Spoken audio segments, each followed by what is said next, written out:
Kaushik.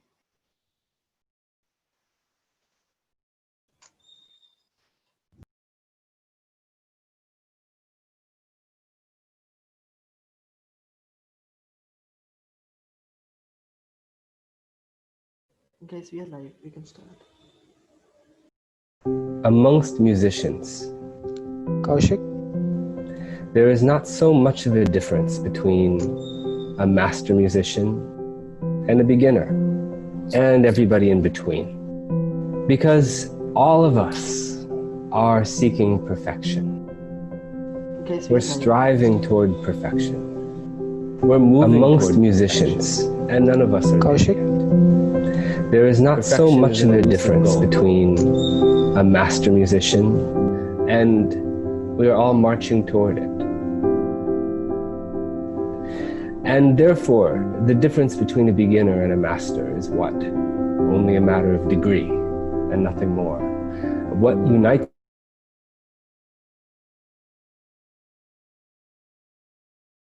that we're all refining our art or refining ourselves.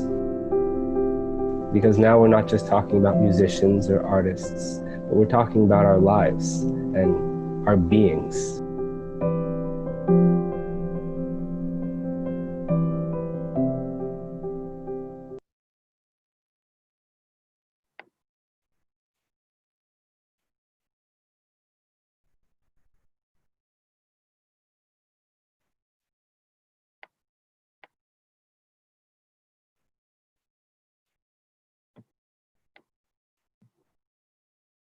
Hello, everyone, and welcome back to yet another session of Inside Out, the Catalysts of Change. We hope you've been doing well this week, and we hope you're all staying safe and healthy during this difficult time. So, as we discussed, what is a catalyst? A catalyst is an entity that accelerates and precipitates the outcome of an event. In our case, our speakers are our catalysts for change. Change that is imminent, change that is necessary, and change that is youth-driven. The year 2020 has shown us many of its colors, and the pandemic will definitely have a lasting impact on our world. We have to learn how to adapt to it. That's why we have these special speakers we have invited that are already on this path. We have especially chosen young, driven, and successful individuals who will share their unique journey of leadership with all of us. Now, who is a good leader, and how do we get there? What are the challenges that come with it? Sit tight, relax, and let's learn from these amazing people. As usual, we're going to go over the ground rules real quick. This session is a safe space for all of you joining today, so please feel free to interact with us and share with us your thoughts and questions via the chat box. We have a dedicated segment for Q&A at the end of the session, so please keep them coming. Next, please try not to use your phone throughout the session unless absolutely necessary. It'll help you focus on the learnings of the day. What happens in this session stays in the session, and try to stay until the end of it. We promise you won't regret it. As usual, now we have the exciting brain teaser segment with the lovely Icha Bhan. We're going to have a little activity to warm up before diving deep into the aspects of leadership. So she's going to guide us today to yet another brain teaser exercise. Welcome, Icha, once again. Hi, Roshali. Thank It's you. such a comfort to have you here with us. It's such a comfort to have you with me. All right, so what do you have for us this week? So this week is a little different. They're not questions as such. It's slightly, it tickles your brain a little more. Oh. So actually the best way to explain this would be to show you a sample. But the idea is there's a picture, you see a picture, and it's a visual representation of common words or phrases that we use. So you have to kind of tap into different areas of your brain to think outside the box for this one. Oh, so I think we're like going level wise now. Week after week, it's getting like tougher to strain our brain. Absolutely. All right. So once the Menti slide is on, we're good to go, ready to. All right, everyone. I think it's time we go up to www.menti.com, and the code here is 312437. I repeat, it's 312437, and we're going to have 5 back-to-back brain teasers for you. So let's brace ourselves. Yeah. Even I'm So- gonna log in actually through my phone. Yeah. If we could switch to the first question, since that's the sample one. So I'll quickly show you a small demo of how this works. Awesome. This is interesting. This is a new way of kind of the Menti screen. And Great. oh, are these all the players that are coming in? Wow, that's interesting.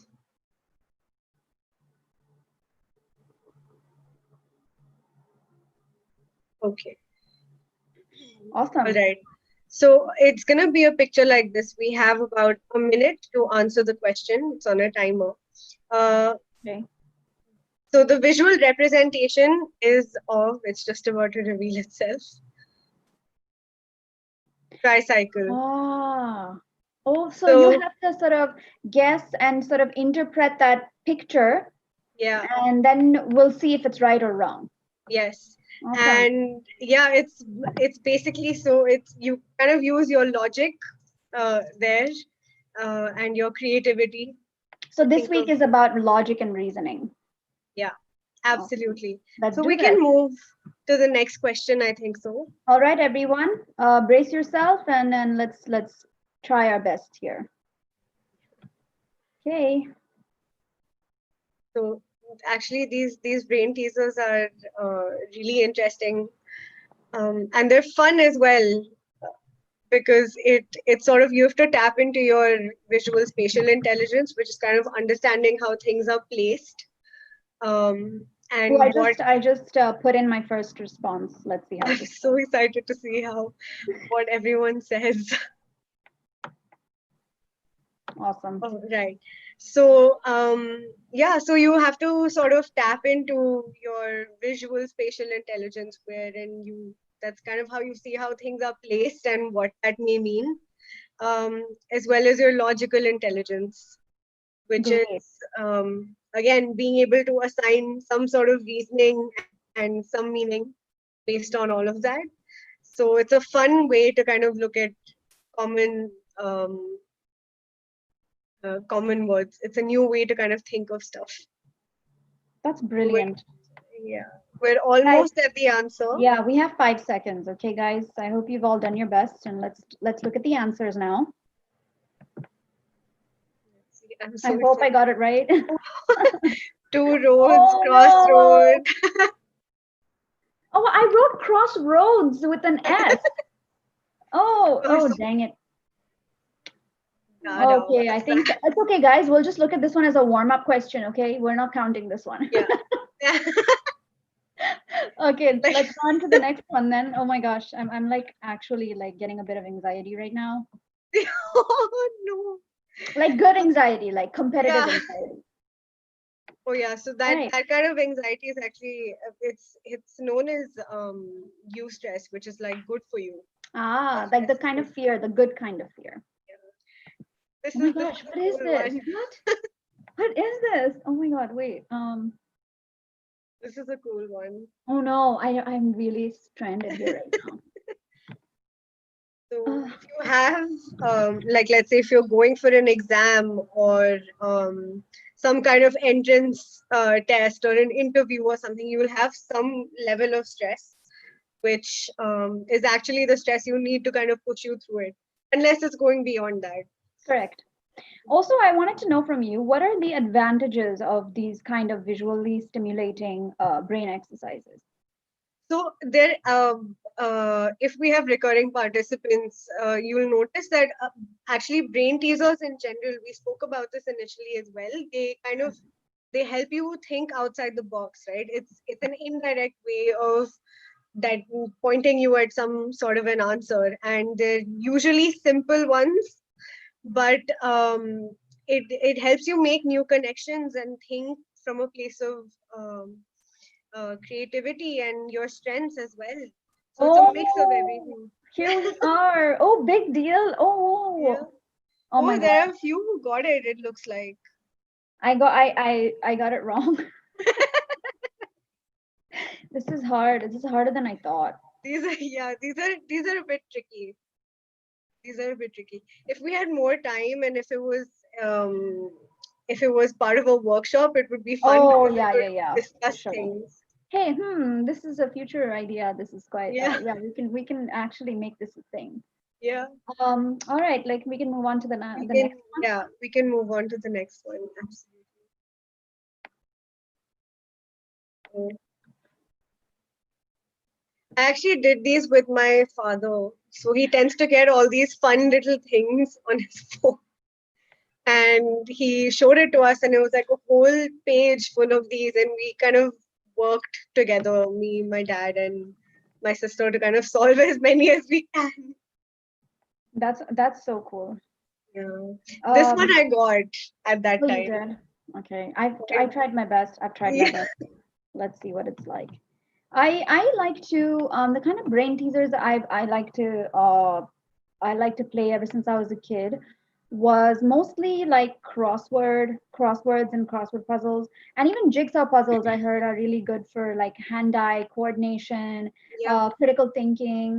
So I Yeah. think that the earlier you start as a child, these sort of neural pathways, connections and circuits in your brain Yeah. form much early on, which really benefits you as an adult in terms of like critical thinking or thinking in a state of emergency or generating new ideas. Um, Absolutely, absolutely. And it also kind of enhances your, so we have 8 different intelligences.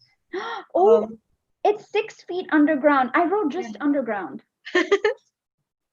I was So, thinking of like 6 feet under, but then I was like, yeah, nah, it can't be that easy. yeah, But that's then what, it's, oh well, I was partially right. yeah, Most of us have got this one wrong, actually. yeah. Oops. This is, but the answer, like, it's so interesting to see how we, as humans, look at things so differently. Like, again, the stimulus is the same, It's so but true. we have so many different sort of perceptions. We have different interpretations of the same thing. It's also Absolutely. like that's why they encourage children or young adults to go and attend like art classes and music, because each of us looks at a piece of art differently, or each of us interprets a piece of literature differently, because these things stimulate different lobes of our brain. Absolutely. Fascinating how something so simple could really just change the way you think as a human being. Yeah. Wow, it's amazing. And look at everyone's Simplicity. answers. Actually, every response is different than the other. So Exactly. so many of us have thought about the same picture in a different way, which is amazing. Exactly. And it's interesting because there's kind of on a similar sort of Train of line. thought. Yeah. I think we have one more. We can move to that one. Awesome. All right, guys, our last chance to save ourselves. Let's do this. Ooh. Oh, Ooh, what? this one as well. I distinctly remember my dad was super impressed when I figured this out. He was No, like, I am completely blank. look at the way it's placed, right? And then just see kind of how you can relate. Okay, I'm gonna like give it my best shot right now. Yeah. This is like the most thinking I've done out of all of them. Yeah. It's a fun little thing. I don't know. I think I didn't get it right. Oh well, now I know. Okay, it's a cue for all of us, I think, to like really work on these. I'm gonna find more of these. Yeah, you can get a lot of them on Pinterest. Awesome. So what are they called? If in case any of our participants want to look for more, what do we tell them to look for? You know what? I didn't know the exact term, but Mhm. Madhurita in fact had told me. I think it's Rebus puzzle or something like that. It's something to Okay. that effect. Okay. But this is, oh, quite a few people got growing economy. That's Oh my God. macro economy, rising economy, Okay, ecosystem. similar again. Yeah, Similar. increase in the economy. Yeah, Increase in, exactly. okay, we got the concept. Yeah, Awesome. Well done, everyone. absolutely. So these are. I mean, it's a really good attempt. Actually, this one should have been a little bit in the beginning, I think. So it's an easier one as compared to the No, I other one. think it was a tough one. I think it Oh, was a really? tougher one than the other ones. Yeah, I think the Yeah. other ones were slightly, I think it was a good sort of It was a good mix. increasing level of difficulty for those pictures. Yeah. Well, this was Okay. wonderful. This was fun. Well, this was great. So thank you guys for participating, and we hope that this helped you strain your brain a little bit more. And once again, thank you, Icha, for preparing such a wonderful brain teaser for us. This was actually quite challenging. This At tickles least your for brain me, a I don't know little. about everyone else. Maybe No. there's like some really smart people on this watching our session right now. Yeah. But thank you, Icha. This was Thank wonderful, you. and I think we're all prepped and primed for our speaker. Thank And you so we hope much, Vishali. you will join us again next week. Absolutely. We'll be there. Wonderful. Great. Then have a wonderful weekend and a great rest of your week. You too. Thank you. All right, guys. Now it's our time for our speaker. Tonight we have with us Komal Rathod. She has worked in international development over the past 5 years, and her focus has been in the areas of skilling and livelihood, education, agriculture, and financial inclusion, as well as integrated community rural development programs. She has worked on the end-to-end design and implementation of development programs for non-government organizations and corporates. She has also worked with the prestigious United Nations Development Program as an intern. She has a background in development economics and is currently studying Masters of Arts in Law and Diplomacy at the Fletcher School, Tufts University in the United States of America. Welcome, Komal. Hi, Vishali. Thank you so much for having me here. It's such a pleasure to have you with us. Thank you so much, everyone who's watching. It is very early in the morning for Komal. Right now, it's 6:20 a.m. So thank you for making an effort for all of our audience today. It's a pleasure. Thank you. So would you like to say something to our viewers before we begin? Yeah, for sure. Hi, and good evening or good morning to wherever you are at the moment. Thank you so much. I'm very, very happy to be here. I'm really looking forward to having a very nice and fun interaction with all of you, just to learn from you what your take on things are, what your take on life is, and most importantly, how you're feeling right now. And I think the next hour should be a lot of fun. I hope so. And I hope you're able to take away something from the session that could be of use to you. Absolutely. So let's, without further ado, let's just dive in deeper with your path to leadership. What I would like to know, I think, off the bat is what exactly, for a lot of us, myself included, what does international development mean to like all of us watching, and of course to you? Right. So international development is one of those areas that has a very contentious definition because many people think it's very many different things. But to me personally, I would say international development is an area that in some sense arises when there is a breakdown of systems or ineffective systems in any country. So typically, if you look at or the connotations that come up with international development is that, oh, it's only for countries that are developing, that what the terminology that's generally used is with the global south or Right. what people otherwise called third world countries. But I would actually go on to say that this is geography agnostic. This is something that is prevalent in any country that you're a part of, right? And when I say in terms of system, when it says ineffective systems or systems that have broken down, these systems are typically your financial systems, your legal systems, your political systems, and your social systems, and thereby the consequences that arise from the breakdown of these systems. And the consequences typically, and I mean, there's no one or there's no set of consequences that arise there. It's generally a range. And to give you a few examples, it could be something as basic as people not having the right kind of identification in their country, and thereby it hinders them from accessing any kind of social security schemes. Second is something to do with the fact that there's a or the health system of the country is crumbling, and thereby there's not enough or there's not adequate access to healthcare system or good quality healthcare services in the country. And something, as something as again very prevalent and very pressing as trying to work with refugees or people who are refugees to provide them with legal status in the country that they're staying in or they're seeking asylum in. So I would say that international development, it kind of encompasses all these worlds. It's not restricted to these things, but this is the range of it. And there's obviously a lot more, and there are courses that I designed for it, but I just thought this would be a basic, in some sense, just to set the context of a lot of what we're going to be talking It's about. very broad. It's very broad. It's very open-ended, but it's much needed from what I can infer from the information that you've given us. It's much needed aspect, and a much. I think it would be like a very important sort of career going forward for a lot of us in our age group. So what went through your mind? You know, your bio is so extensive. The kind of work you've done is amazing. Why did you go back to university? What made you want to go back to like get a second master's degree? Well, that's a very good question, and I ask myself this every single day. But I think most importantly, I think so. I've worked for over 5-6 years in India specifically, and there what ended up happening is, while I loved my job very much, it was a lot of fun.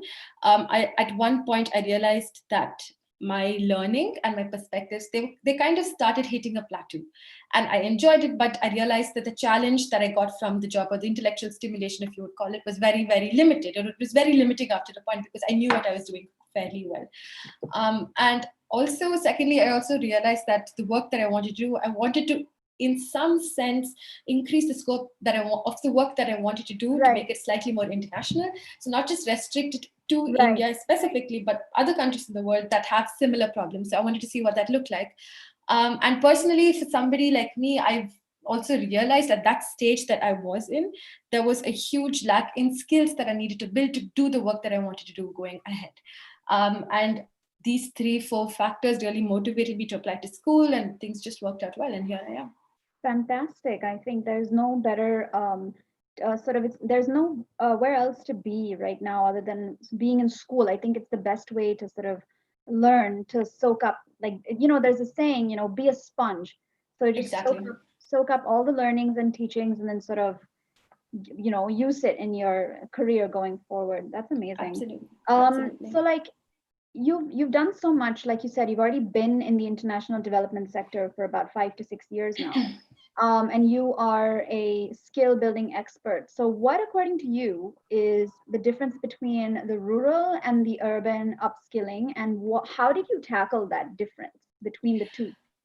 Well, so that's actually very interesting, and that's a great question. So I do have substantive experience in skill building, because a large part of my work that I did just happened to fall into that segment in some sense. And I think when we're looking at skilling in India, I think it's an area that everybody's very interested in, because on one hand, people say, well, there are these many people or youth that are entering the workforce every single year. Most of them don't have jobs, or they're finding it very difficult to get jobs. So the easiest thing for us to do is set up a bunch of programs. They're going to have this job, and then we're all set. But unfortunately, it's not that easy. I wish it was that easy. I think firstly, there are two aspects of it. First is that India in itself is a very difficult country to deal with. And when I say deal with, when I say difficult, I don't mean because it's frustrating to work there, but because India is a country within a country within a country. It's so diverse. It's so diverse, exactly. And even within a state, there are so many differences that play out. And so it's very difficult to, in some sense, administer one program either for rural India or urban India. It's very, very geography specific. So keeping that in mind, I do have, in terms of just a few points, to talk about at least the experiences that I've had, and I've tried to generalize it as much as possible, just to kind of give you all a slightly decent-ish perspective. Is I think the first thing is gender. I think gender plays a massive role. And this is across, I would say this is a commonality across rural and urban India, but this is probably a little more so in a rural India, where the programs that you design have to be extremely sensitive to the needs of girls, students who are girls, adolescents who are girls, simply because parents are less hesitant to send them out to a skilling center that's, let's say, 5-10 minutes away from their house, or if it's like 5 kilometers away from your house, you can basically forget it. So when you're setting up centers, it has to be in a place that's extremely safe. It has to be in a place that's central to the location that people are staying in. It has to be in a place that's easily accessible by some sort of public transport. And to add another layer to that, it's also very important to make sure that the roads of the area are very well lit, because otherwise if you have the class in the evening, parents are extremely uncomfortable at the notion of their children walking back in the dark. So these are a few aspects. I think just ensuring that any program that you roll out is in some sense centered or caters to the needs of girls is very, very important. And I would say this is a commonality between both these settings. I think the second thing is in terms of, so when you're looking at skilling in general or setting up any kind of skill program, there are two aspects you look at.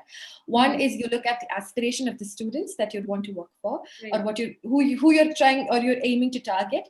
And the second thing is trying to understand what the local industry wants in terms of skills. Absolutely, that's a really great point. Right, because one in the absence of another doesn't really set up a very sustainable skilling program over a period of time, because the whole point of skilling somebody is to make sure that they are interested enough to stay for your entire program, which is where aspirations come into place. Point if it falls flat. It falls flat, exactly. And the second part of it to say it's great, but at the same time, it's great that students have interest in something, but there's no point of running a program that doesn't help gainfully employ them elsewhere. And that only makes sense when you have industries around you that say, well, we know that, for example, computer operators are somebody that we need. We know that students love or want to use computers or aspire to work in an industry that has computers. So let's put this program together. So I would say, so the way this plays out in a rural setting and an urban setting is very, very different. In terms of aspirations of students in rural India, they're fairly different from those of urban India. And I think the type of employment people seek are also fairly different, because in an urban setting, it's very easy to place a child or an adolescent with a company nearby that is actually hiring you, because it's just easy to find companies in a city. Works. Yeah, exactly. But in a rural setting, that can be a little more challenging, because it depends on where the area is or where it's located or the state in which it's located. So in these settings, it's probably a lot easier to, for example, train the adolescents you're working with, the children you're working with, to take up some sort of self-employment option, which makes it a lot more sustainable and tenable for them to move on with. So yeah, this is what I'd say. These are some really, I think half of us don't even realize these issues. I mean, we're aware of them, but obviously you know them more in depth. Now, there's something that is like on my number one list that I want to know is, how was it working with the UN? I mean, the United Nations. What did you learn there? How was your time working with them? Was it worth it? Like, what did you feel? What went through your mind working with the UN? Sure. So, I mean, the reason why I kind of took up this stint with the UNDP was, firstly, just like you said, there was this fascination, this never-ending fascination that I've had to say, okay, what really goes on in the UN? And I think, secondly, the role that was in some sense offered in that capacity was one that dealt with policy, and that was an area that I thought at that time I wanted to focus on. And I said, well, this works very well. It was in a city that I already was in, so that worked well. I think, at least in the capacity that I worked in with the United Nations Development Program, UNDP, and the vertical that I worked under was their poverty alleviation vertical. I think a lot of the work that they did was just like rolling out. So they obviously have like massive funders who fund programs for them, and they are in some sense they're in that sweet spot where they work with funders as well as the government to be able to try and see whether the programs that they are in charge of implementing can later on be converted into some sort of policy for the state. So that was really their role. And I kind of went in at a time where these programs were wrapping up. So it was kind of at the end of a lot of their funding cycles. And I think a large chunk of my time was just shadowing people and like just working with government officials, just trying to understand how to put up plans for the next year and what their idea was. So I think in some sense, I got a very, very brief introduction into the government machinery, at least of Karnataka, if not any other place, and how the government thinks and works. So that was definitely incredibly interesting. So your internship was in the United States, or were you placed in India? Oh, no, this wasn't so the UN has various bodies across the world in some sense. Yes. And so you have, while there is the 6-month UN internship in America, that's not the one I did. I did the one that was in Bangalore. So I worked with the United Nations Development Program. So that's different. It's a bit different. Again, there are different manifestations of the UN and the kind of internships that they offer. Yeah, of course. So that was what I did. And I think my key takeaway really was trying to or understanding how to manage people, which is very interesting. And it's very, I think the best place to learn it is when you work with government officials, because everybody has their own agenda, everybody has their own interests, everybody has their own problems that they want to solve. And bringing all of them together towards a shared vision and mission is incredibly difficult. And I think I had a fantastic boss who was able to do that very well. And I think that was something I realized, how somebody can work with such a diverse set of people, having, again, like I said, they're very, very contradictory interests and ideas and visions to make things work for you. I think that's a life skill that we all could use with learning. Absolutely. It's so true. I mean, it's so, you really, I think, need to be in that kind of setting to gain that kind of skill, because Yeah. the UN is the UN. No matter what country they're in, they have their branches all over the world. But like you said, the kind of funding they get, the kind of big projects that they do are absolutely on another level. Wow, great. I mean, that's amazing. Since you've, just like the UN, you've worked with the USAID, you've worked with so many you've built career management programs all over the world. How do you think that the youth, going forward, students, young people under the age of 35, how is this pandemic gonna affect their careers? And how do you think we all collectively should approach our careers from now on, like going forward after this pandemic? What do you think should be the sort of a plan of action? I mean, that's a very interesting question, and it's also a question that's been up for debate in at least in this entire space that I've worked in, and people have been weighing in their opinions quite a bit. Unfortunately, I don't know if anybody has a concrete idea of what it's going to look like, but I mean, from what I can personally see, what's happening is that everything is essentially going online. I don't know the real or the future, or I don't know if we're going to be in a near future where everyone's going to turn up at work every single day or turn up in a classroom every single day. And because the nature of everything going online, I think what's really happening is there's this democratization of learning where the internet is your classroom, right? So I think that's incredibly helpful. And because of there's been this dismantling of workplaces, as you would call it, or physical workplaces if you could call it, I think it just shrinks the entire space or sector that you're working in. So you can reach out to anybody, absolutely anybody that you want to, because you don't have like the physical constraints of saying, oh, I need to go to this office or this location to meet somebody and kind of learn from them or ask them to mentor me or whatever it is that, or whatever your ask is. Everything is online. Nobody has an excuse to say no to you. So I think it's easier to reach out to people. And that's the upside. And because of that, I think there are more avenues to grow and learn. Like truly, I believe that. I think it's easier for you all of us, honestly, to learn and grow. And I'd also say, make best use of this opportunity, because right now what's happening is that, at least from what I've been seeing in terms of like job offers, not job offers, but job opportunities that have been floating around, companies are saying, well, we are because everything is remote, we're geography agnostic, we don't care where you're from. So best time, if you have a dream organization you want to work for, you're bogged down by things like visa requirements or relocation, now's the best time to get in touch with them and do whatever it is that you have to do. What do you think are the disadvantages of the trends, the trends that you just said, everything's going to be virtual? What do you think what could go wrong? I mean, what could go wrong is, I think at the end of it, be it a office workspace or like a classroom experience, I think in the end, there is always I don't think anything can replace human interactions at a physical level, right? Absolutely. And I think no matter, I know we have breakout rooms and I know we have Zoom and everything, but I think in-person classroom learning or an in-person meeting is unparalleled in every single way. And I think because we all have this notion that, oh, I'm sitting at home all the time, so I should be like 3x more productive, 4x more productive, that can actually hinder our productivity as opposed to enhance it. And I think having that having those boundaries that are not very blurred between work and things that are not work, I think that can be fairly detrimental to the way you live your life. Yeah, that's what I'd say. A lot of people are going to feel very fatigued, and then their work-life balance is going to get affected. I mean, that's just the scratch of the surface. People like you who are, whose job is to go in depth into this problem. I think that a year from now, you will be analyzing post-COVID trends of education and the career sector. So I think it's about it's a waiting game to see, I think, what happens in the next 6 months. It really is. Absolutely.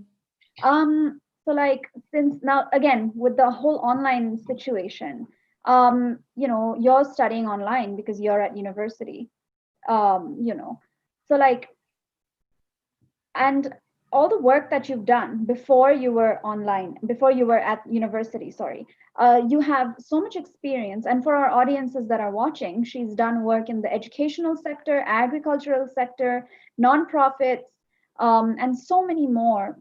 She's worked with huge organizations. So like, what tools and what interpersonal skills did you use to your advantage? And like, how would you advise like our audiences to maximize their skills as just people? No, that's a very fair question again, and this is one very good piece of advice that I got very early on in my career, and which it's in some sense it's been my guiding light. Great. Where Sure. one of my boss's mentors, who you'd call him, kind of spoke about how skill building is a T, where the vertical this is no the horizontal line sorry the horizontal line are skills that you can build that are transferable skills, and are skills that are so ingrained to the way you work and the way you function, that no matter which sector that you go into, it's going to be of good use to you. Wow. And then you obviously have like the vertical element of it, which is essentially skills that or knowledge that you in some sense gain and build for yourself in the sector that you're working in. And I mean, going just by the question that we have right now, I think I'll speak a little bit about the skills that I have had to build, I've struggled to build, more with respect to the horizontal part of it, which are skills I think that we all should have, right, at some point. So I think the first thing is critical thinking. I know it's like a buzzword. Everybody talks about critical thinking. Everybody wants it in you. But to me personally, critical thinking is how well are you able to answer a question? I think it's very, very, and I think it's a skill that we're not taught very specifically or explicitly, right? Yeah, we're not. Because sometimes what ends up happening throughout like school, college, anywhere you go, you have a question and then you see one word in that question that you know, and then there's just verbal vomit, right? You're like, oh, I'm going to say everything I know about that one particular word, and it doesn't really have to be the case, because when you look at a question, you can actually have like three smaller, or you can break that one question out of three. Interpretations of the same You thing. have precisely, you have so many interpretations of the same thing, and you can break that down into smaller questions. Absolutely. And I think especially in a work environment, you're in some sense, people are able to appreciate, or you're of more use if you know how to answer a question very well and very succinctly. So I think that's the first thing. Second thing is, I think communication. This is something that I have personally struggled with, yeah, absolutely, right, over a period of Can't time, and I stress it enough. Yeah, can't stress it enough, because you're only as good as you communicate. So I think when you talk about communication, it's obviously written and as verbal, but it's also, I would say, argue that it's clarity of thought, because everybody knows what they want to say. I think we all know what we want to say, but it's just structuring your ideas in a way that makes sense. and I also feel like you're right from your tone, the way you speak to somebody. Absolutely. The humility in your tone is important. The three magic words: the sorry, the please, the thank you, your politeness. It just stems from there. Really, just basic. It's so basic. We really don't give it a second thought. But absolutely. Yeah, and it can make or break any kind of relationship that you're in, right? It could be a professional relationship, it could be a personal relationship, because we just don't want to be around people who are rude. So absolutely, I think that's spot on. Another one is, I would say, resilience. Again, resilience is something that people talk about quite a bit, but honestly, to me, it is everybody messes up. We all mess up at work, while we study, we make mistakes, but I think it's how quickly we're able to bounce back, right, and say, okay, this was a mistake, it's fine, it doesn't define me as a human being or a person, and let me see if I can move on with my life and make sure this never really happens again. So I think resilience is definitely something that's incredibly helpful. And I would actually say empathy. I know, again, this is the word that everybody talks about. Again, brilliant. It's so important. I hope everyone's listening. These are like brilliant skills. Go ahead. Yeah. Yeah, because I think it's always easier, again, regardless of what setting that you're in. I think it's always a lot easier to, in some sense, bridge any gap or any sort of fight or any sort of tension if you're able to understand where the other person is coming from. Because if you're not able to have that basic understanding, you're making life harder for yourself, you're making life harder for the other person, and it just doesn't work. Again, not saying that we're all up there, but I think it's, in some sense, it's a constant journey, right? We all get better at it the more we practice it. But at least personally for me, keeping this in mind has always helped me along the way at times. Absolutely. So I'd say in terms of skills, this is something that I've personally felt has come to my, in some sense, help in a lot of the work that I've done. And yeah, I that's think what I'd that's say. brilliant. Also, like now we're on Zoom and you're Yeah. on Zoom every day for class. Yes. Everyone's like, zooming all over the place. Yeah. So like what, we have a lot of students, we have a lot of young people from U 2.0. And what would you like to say to like all those kids that are taking classes online? Everyone's scared. It's new territory for all of them. It's very unfamiliar. They don't get to see their friends every day. So like what tips do you have, as a leader, as a someone who's in an educational setting, someone who understands people because you work with people? What tips can you give our young, students? How do you cope with virtual learning and virtual education? So I think the one set of people who've kind of had it pat down are freelancers. And I think if there's, because they've been working from home for a very, very long time right now. And I think when this everything shifted online, they kind of came They're about at home with gloating it. gleefully saying, we've got this. Yeah, But so it's just only wise to turn to them for any sort of advice or help. No, but on a more serious note, I think that's a very, very good question, and it's something that I think we're all struggling with quite a bit. I think, at least personally, the first thing is, I think taking breaks is very important, more now so than ever, because right now what happens is people, or the mentality in general is, oh, I'm home all the time, so what is my reasoning to take a break? But if you were going to class, or if you're going out to work, you have a 9 to 5 where you were going out there, engaging, coming back, and then you thought, okay, well, I've accomplished something, so I can take a break. Except you're doing the same thing here, only you're not really, the travel part and the movement part is, is in some sense not around, or is essentially, yeah, basically. So going by that, but you're still doing the same level of work, you're still doing the same intensity of work.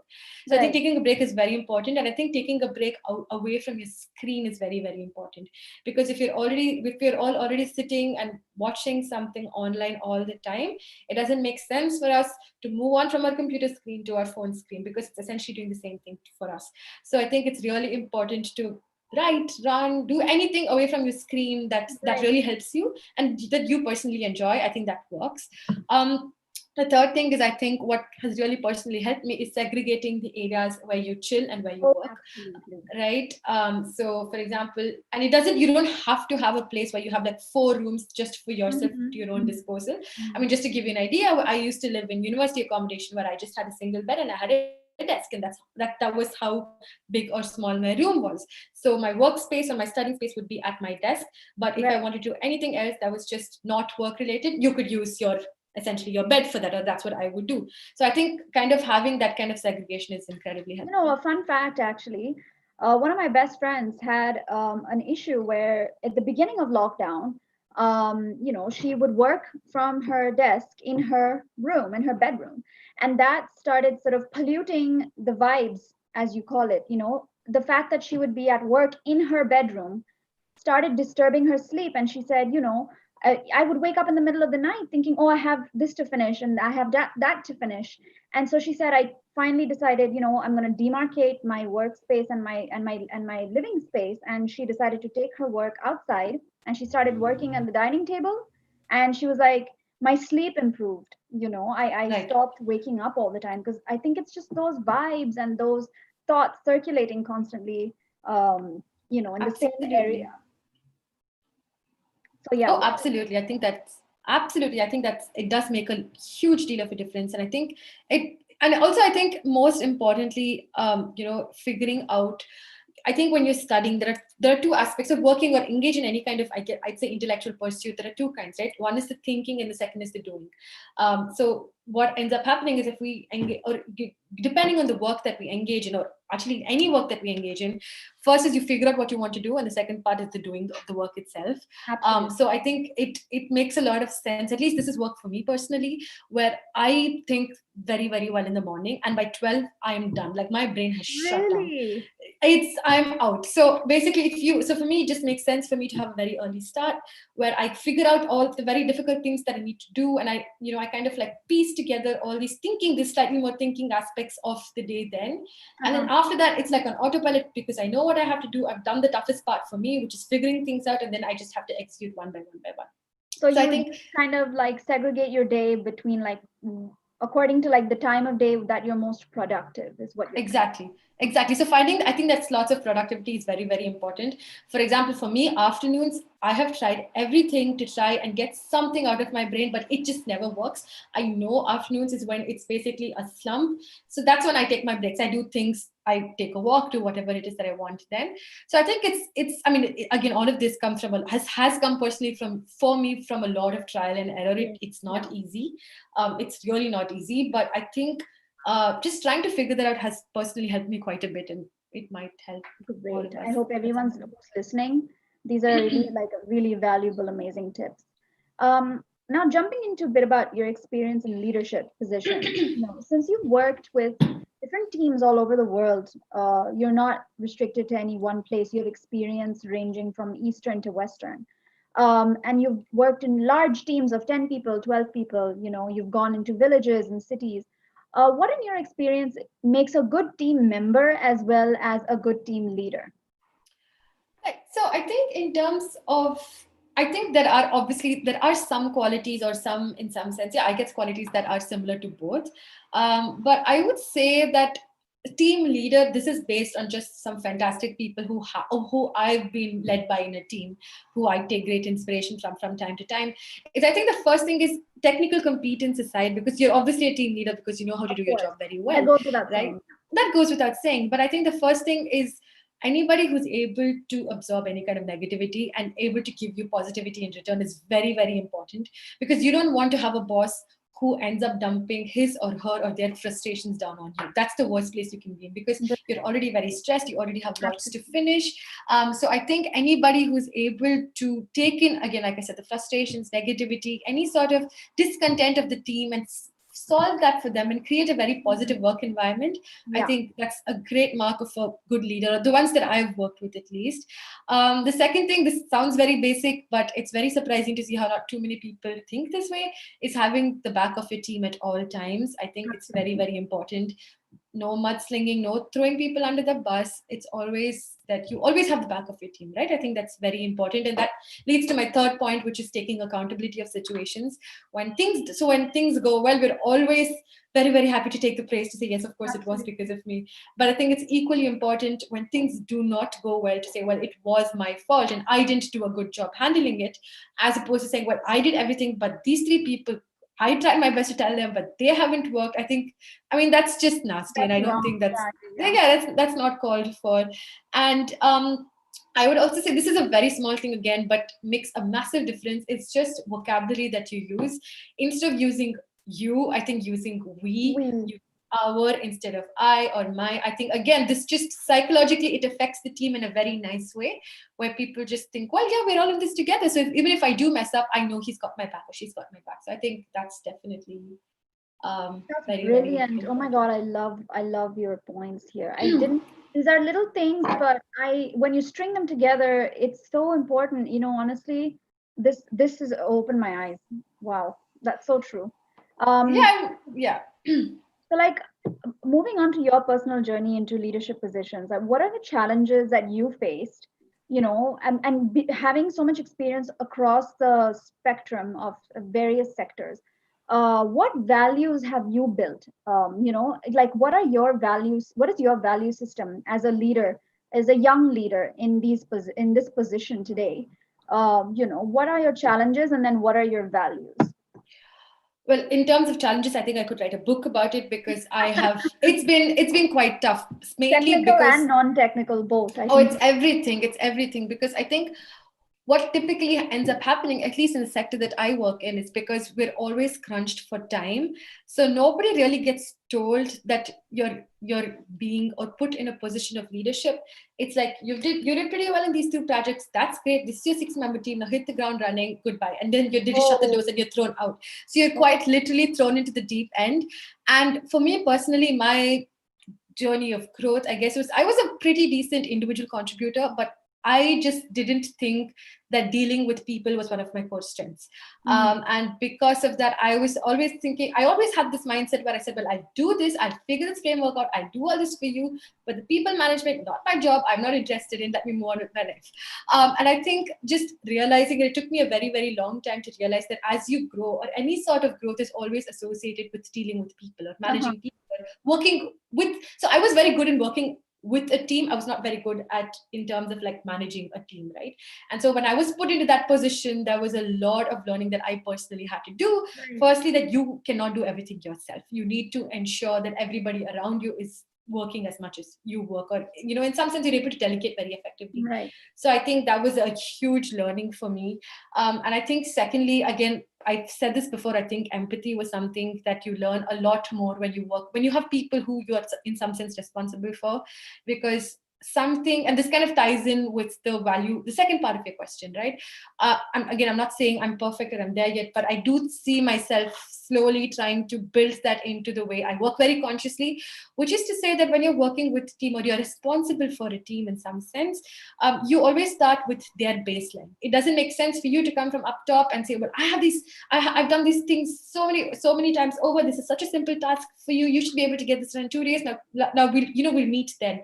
But the point is, you've had enough experience to be able to do it in such a quick way. But Absolutely. for somebody else, it's their first time. And I think trying to understand the work that needs to be done from somebody else's baseline is always a lot more. It's the right thing to do, is what You I'd need say. to be mindful of it. Yeah. To be very mindful of it. And I think just genuinely, it's again something that a very, very dear boss of mine said some time back, which is to say goodwill makes the world go round. And I think if you essentially are in some sense extend that kind of care to somebody, it just helps, because you create a very nice and very safe learning working environment that everybody's happy in. So That's so beautiful. I love that. That brings me to the next question. As a youth of today in a leadership position, this word leadership is so overhyped and overused, but what does it mean to you personally? Again, I think this is just from my experience, where I don't think you need to be in a position of a leader to to in some sense exhibit traits of leadership. I have seen examples of leadership everywhere across India specifically, where we've had women who've just stood up and said, I will not take the substandard quality of education you're giving my children. I demand more. And would you call them less of a leader than some like Jeff Bezos? I would say no. Right? It's the same thing. And I think in terms of leadership, again, this is very trite and cliched, but I think I have seen a lot of truth in it personally, is where people they look for solutions and not for challenges. And I think anybody who's able to work with that mindset to say, yes, of course, things are difficult. Nothing that's worth doing comes easy, right? Everything is difficult, but I think looking for this fair share of solutions to say, okay, let's see how we can make this work. I think that to me is a very, very good leader over and above. Brilliant. So this brings us to the end of this segment. What few pearls of wisdom would you want to leave our viewers with? What would be like your final message to them? I mean, I don't think I'd personally call it pearls of wisdom, but I would say that in general, not just because of, the pandemic or coronavirus or anything, but just the fact that the world is shifting and changing quite a bit. It's very fluid. I mean, there's a lot that's going on there that we don't really agree with, right?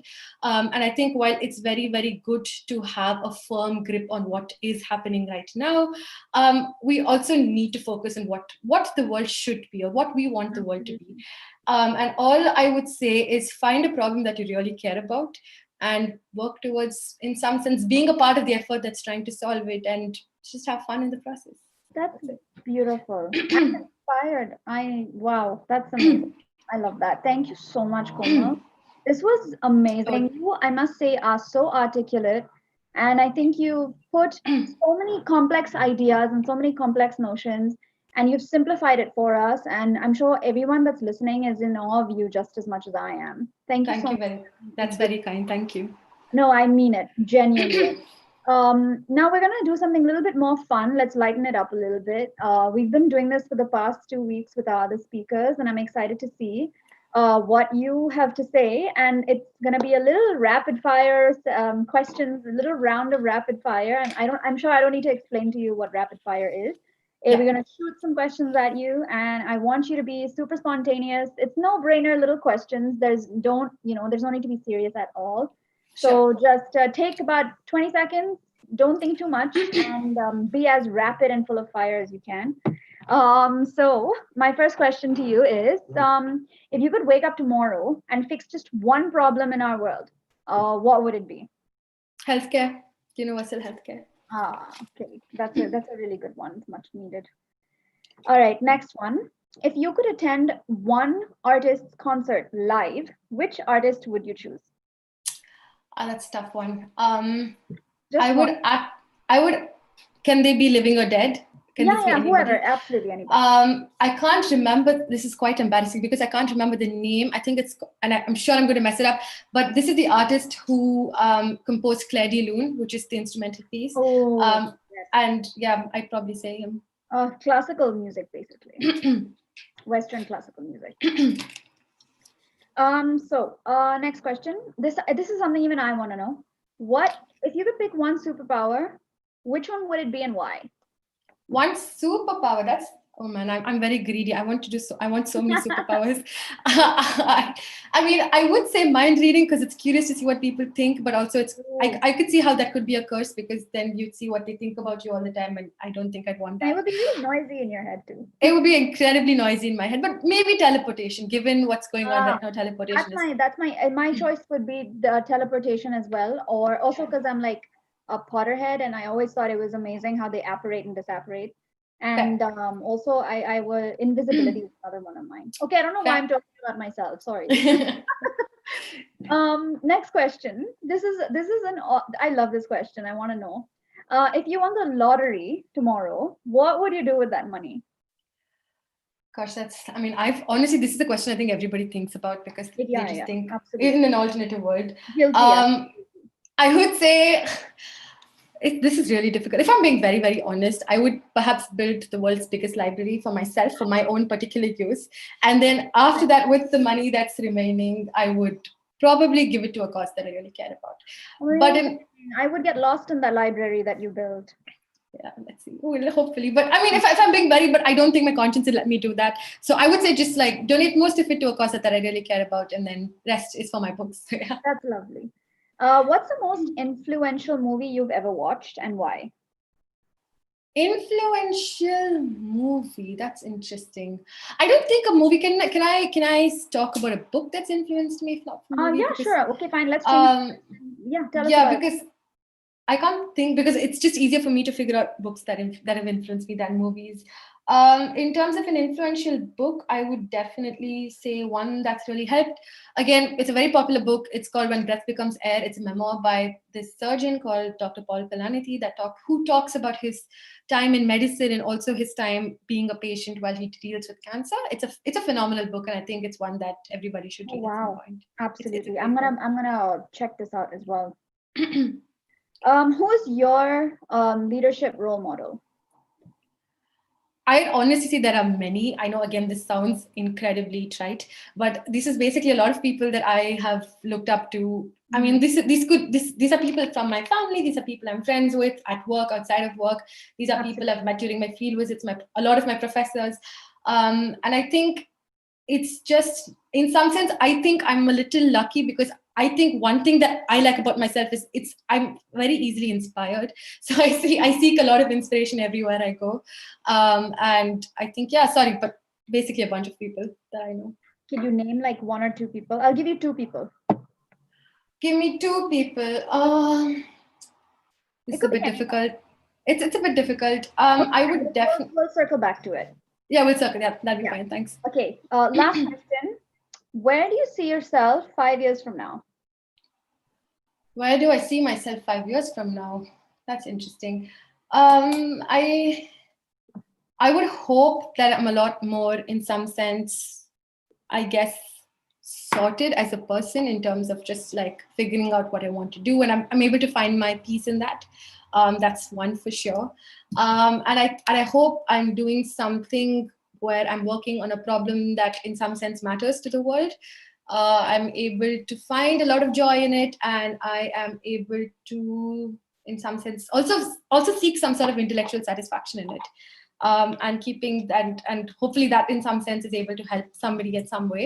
But that's a fast stretch. But I'd say these three things would be nice. That's lovely. I love that, especially the part where you said finding joy in whatever you're doing 5 years from now. That's brilliant. All right. Well, that brings our rapid fire to a close. Thank you for being rapid and full of fire. Thank you for these questions. So we're gonna take a few questions, and there's a ton of questions pouring in. Thank you, everybody. So let's take this question. I like this one. How has patience been helpful through your journey? That's a great question, honestly. And I think patience is okay. So I've known patience by the absence of it and then the slow growth of it into me. I think when you do not have patience, you miss a lot of opportunities. You miss a lot of moments that you otherwise would have been keen to, or you would have been easily able to observe if you were a little more patient. Absolutely. And I talk about this from, it could be anything. It could be something as basic as at home. I think the one place I'm most impatient is with my family at home, right? Oh, and yeah.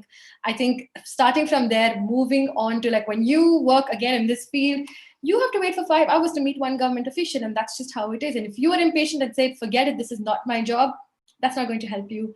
Moving on from there to when you, for example, do field surveys or any kind of primary research, it's very, very, patience is again a virtue, because if people are just not around and they're like, well, you came in half an hour late, everyone's gone to work, and you have to wait till 6 o'clock for everybody to come back. Yeah. In the absence of that, you're just not going to get your job done. And I think it's a skill I have in some sense inculcated in me out of necessity more than anything else. And if you already have it, I'm very envious of you, and you'll go very, very far in life. This is another really brilliant question.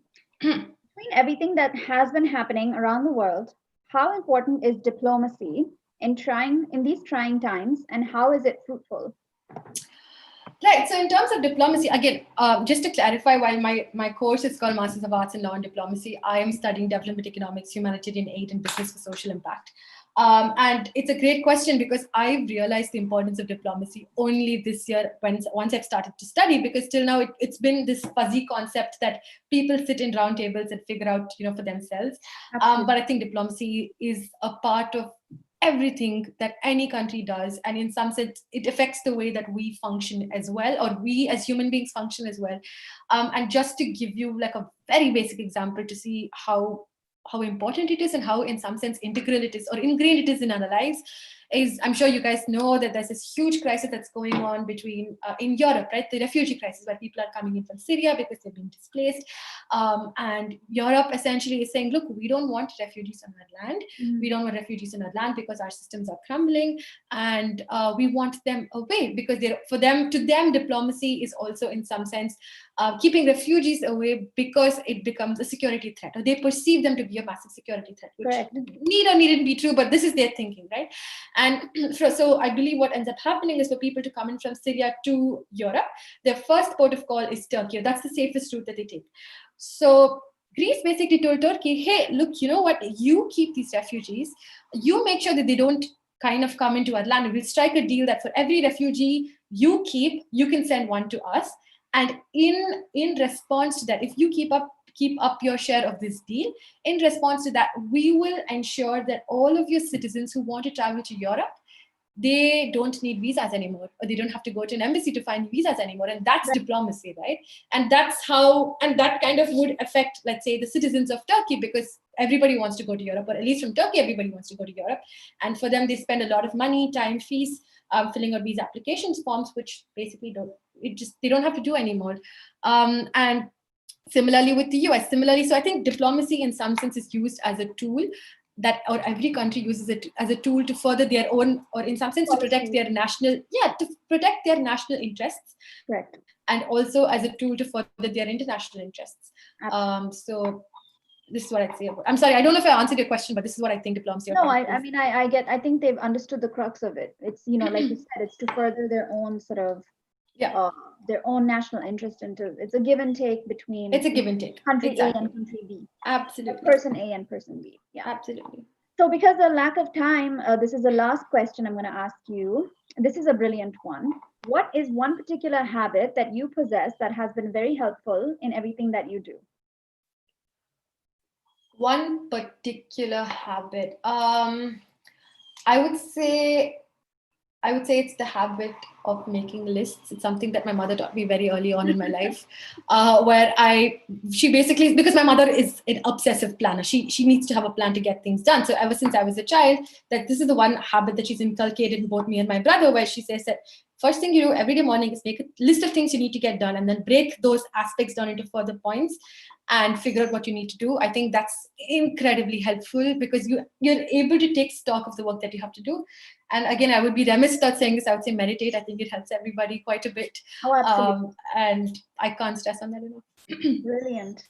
Well, that brings us to a close of today's Q&A. Thank you everyone for asking such amazing questions, and we hope that we were able to answer them to the best of our ability. And also, if anyone has any additional questions for Komal, you can reach out to us via social media, and we can reach out to Komal and we can get responses for your additional questions. That was amazing, Komal. Thank you so much. Your journey has been extraordinary and remarkable, and you have really taught us today how to turn challenges into opportunities. Our audience today has gained so many pearls of wisdom from you, and this chat, even for me, has been just unforgettable. So moving on real quick, we're going to have a relaxation session so that we can imbibe today's learnings and today's session. Let's just sit comfortably wherever you are. Close your eyes and just follow the video, follow the instructions in the video that we are about to play for you. Let this relaxation technique help you understand and ingrain whatever Komal has shared with us today. So in a minute, we're going to just pull up the relaxation video, and everyone just close your eyes and enjoy.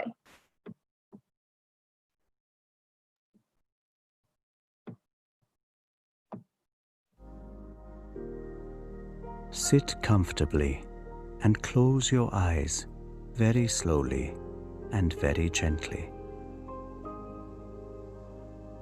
Let's begin with the toes. Wiggle your toes. Now, feel them relax.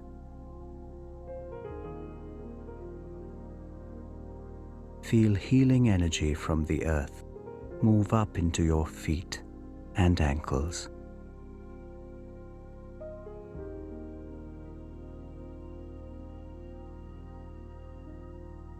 Then up to your knees, relaxing your lower legs.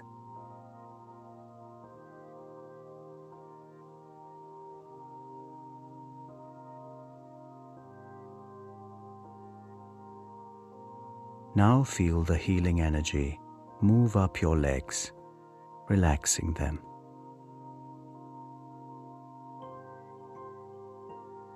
Relax your thighs.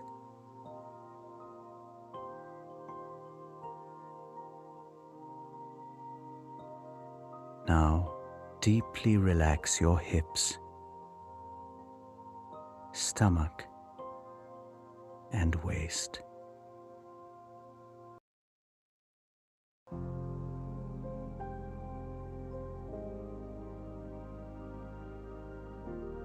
Relax your back.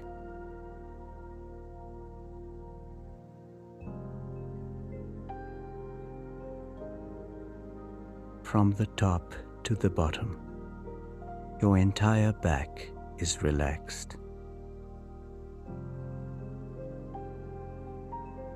Relax your chest and shoulders.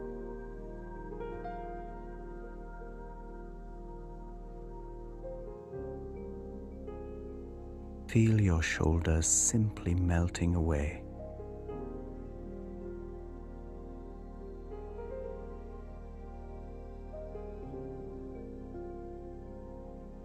Relax your upper arms.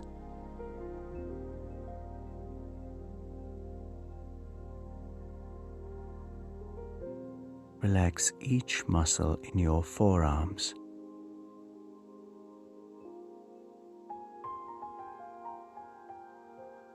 Relax your hands right up to your fingertips.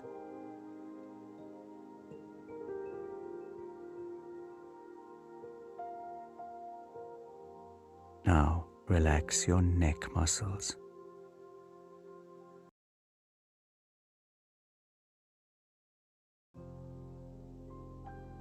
Move your awareness up to your face. Relax your jaw, mouth,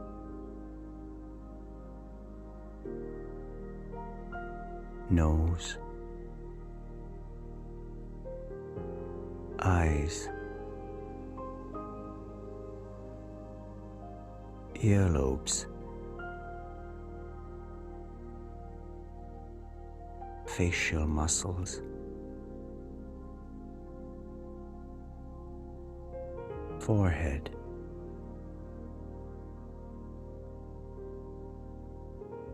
all the way to the top of your head.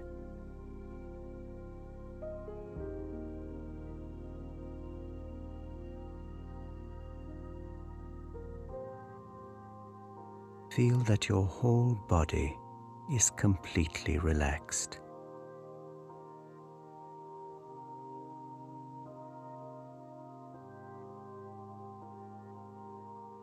Scan your system from top to toe, and if there's any part of your body that is still tense, painful, or unwell, spend some more time immersing it in the healing energy of the earth.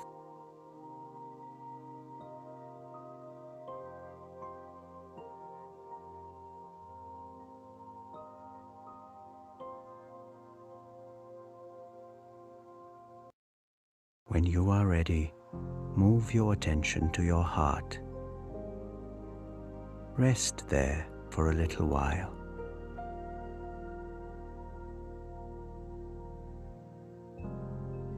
Feel immersed in the love and light in your heart.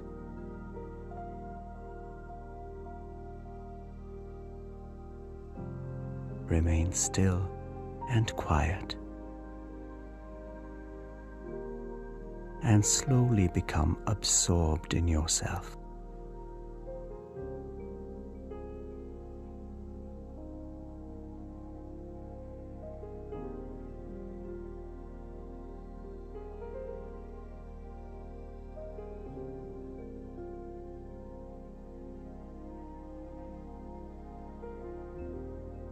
Remain absorbed for as long as you want, until you feel ready to come out.